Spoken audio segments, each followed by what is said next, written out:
Before the Consumer Electronics Show here in Las Vegas, Tomio and I actually received these backpacks in the mail from a company that is actually releasing this backpack, that is a connected backpack. It has an iPhone connector and it also has one for your BlackBerry. The thing is that it also came with this tag. And it says, do not remove this tag. Redeem this tag for your actual Powerbag battery pack. So we actually need a battery to actually make this backpack worthwhile. And I only have 39% left on my phone, so I'm getting a little worried. So we better get charged up fast. Okay, let's see if we can find this booth. Oh, look, there it is. Hi, we have one of these bags that you actually sent us in the mail, and it says in order for us to make it actually work and make it worthwhile to even have, we need a battery pack. And I have the little tag. Okay, well, good news. You qualify for the battery pack.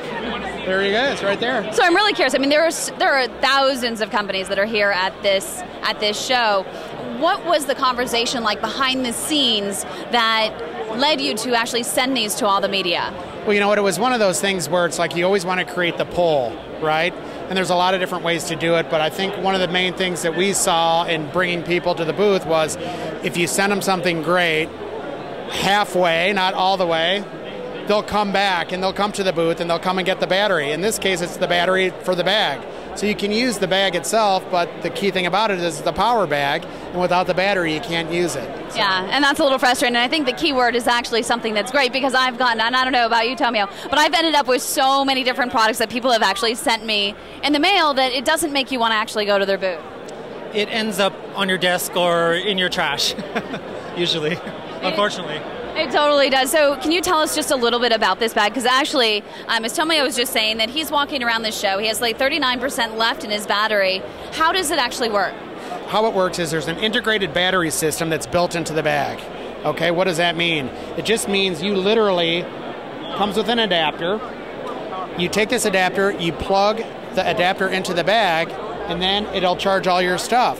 So the bag itself comes with all these integrated cords. There's an Apple cord, there's a mini micro cord, and a USB. So literally, you just take your device, plug it in, and it's charging right now. Do you want to just show us how the battery plugs in? Sure. Into the bag itself? You literally take this adapter, you plug it into the side of the bag itself, plugs right in, you plug it into the wall, and you charge up the battery in the bag. So as soon as we put this battery in the bag, then you'll be able to charge. The great thing about it is you can charge up to 4 different devices in the bag at the same time. So if you have an iPhone, an iPad, maybe a BlackBerry, it'll charge them all at the same time, which is really cool. What is the competition like in terms of these bags? I know there are a lot of companies that are doing this kind of thing now. Well, the good news is right now there really is no competition for what we're doing. Now, there's solar-powered bags in the marketplace, right, and maybe that's what you were thinking of, but really nobody has a bag that has an integrated battery system in the bag, so we're pretty much it right now.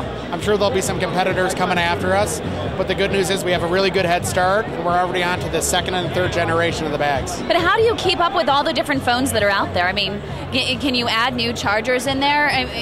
You don't want your bag to become antiquated very quickly, as technology is moving at a very fast pace. Great, so you'll see, it'll always have an Apple adapter, right? Apple's never going to change, that's a 30-pin. Then you have a mini and micro, and most of the phones right now are going to the smaller adapter. And then let's say there's a new device that comes out that doesn't do any of these adapters. You can actually charge off the USB, okay, which most devices do. So that pretty much covers everything that you need.